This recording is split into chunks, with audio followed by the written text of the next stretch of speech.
ஹானஸ்டா சொல்லணும், ஒவ்வொரு தடவை நெகட்டிவ் கமெண்ட்ஸ் நெகட்டிவா ஏதாவது பேசுறப்போ வந்து அது நம்மள வந்து எப்படி சொல்ல நெக்ஸ்ட் லெவல் கொண்டு போற அளவுக்கு ஏதாவது ஒரு ஆக்டிங் ரிலேட்டடாவோ அந்த மாதிரி இருந்துச்சுன்னா நம்ம அதை அக்செப்ட் பண்ணிக்கலாம். அதை தாண்டி வேறு ஒரு சில விஷயங்கள் மக்களுக்கு ஐ மீன் வெளியில இருந்து பாக்குறவங்களுக்கு நம்ம இங்க என்ன பண்றோன்றது தெரியாம ஒரு மேலோக்க ஒரு அபிப்பிராயத்தை வச்சுட்டு ஒண்ணு கொடுப்பாங்கல்ல, அப்போ நமக்கு கஷ்டமா இருக்கும். நம்ம போயிட்டு ஒவ்வொருத்தட்ட சொல்லிட்டா இருக்க முடியும், நம்ம இப்படிதான் அப்படிதான் சொல்ல முடியாது இல்லையா? சோ அப்படி இருக்கிறப்பெல்லாம் கஷ்டமா இருக்கும். பட் ஸ்டில் அதை தாண்டி நம்மளை பிடிச்சவங்க ஒரு சில இது பண்ணுவாங்க இல்லையா?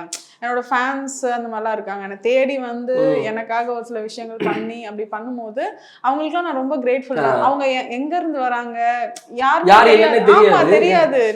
நம்மளை சுத்தி இருக்கவங்க நம்மளை சப்போர்ட் பண்றாங்கன்றது வேற, நம்மள யாருனே தெரியாது, எங்கெங்க இருந்தோ வந்து நம்மளை பார்த்து நமக்காக ஒரு சில விஷயங்களை அப்ரிஷியேட் பண்ணி கண்டினியூஸா நான் என்ன ஏதாவது ஒரு வீடியோ போட்டா கூட கட் பண்ணி போட்டு என்னடா இது நான் பின்னாடி நின்றுட்டு இருப்பேன் அதை நம்ம ஜூம் பண்ணி அப்போ அவங்களோட லெவல்லாம் இருக்கு இல்லையா, அது நம்மளை இன்னும் புஷ் பண்ண